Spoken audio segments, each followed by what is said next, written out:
back to the next video. In this video I will show you how you can enable scrubbing to ExoPlayer for playing video. So I'll just show you one quick output. Here you can see I have this pic video. I'll just select this video which I have, and once I'll just, if I try to move the this particular I'm not able to grab it.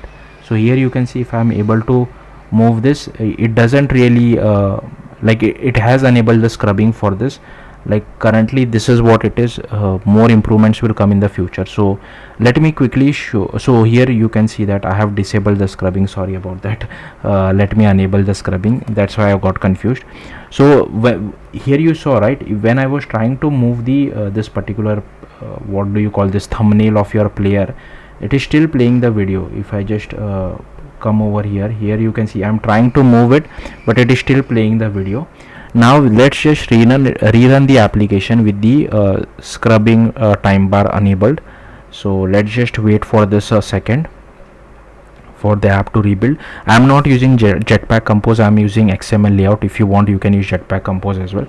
So again, I'll just click on pick video, I'll just select this video, and now I'll just move this thumbnail. Okay, let me grab hold of it, and here you can see now it is not playing the video, but it is moving to that particular section of the video where I am moving the thumbnail. So hopefully you got the point. So I'm constantly moving it, here you can see. So that is the difference. So let's see how to achieve this.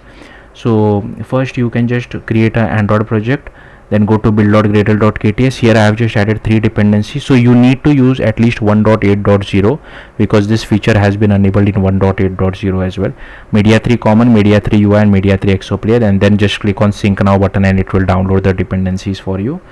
And then inside activity underscore main, I have just taken one button for picking a video and one player view for playing the video. Then inside main activity, here you can see these are all the imports. Again, I'll just remove this dead import, and here you have to annotate this with @unstable because this scrubbing mode is still unstable at the time of me recording. Hopefully it becomes stable.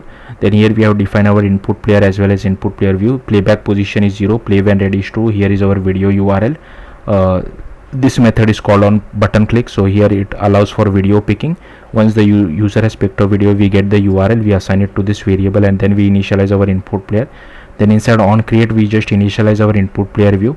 Then on button click, we just call this launch new video picker. Then inside initialize input player, we just initialize our input player, play when ready is true. Okay, then this is the important thing, set time bar scrubbing enabled as true.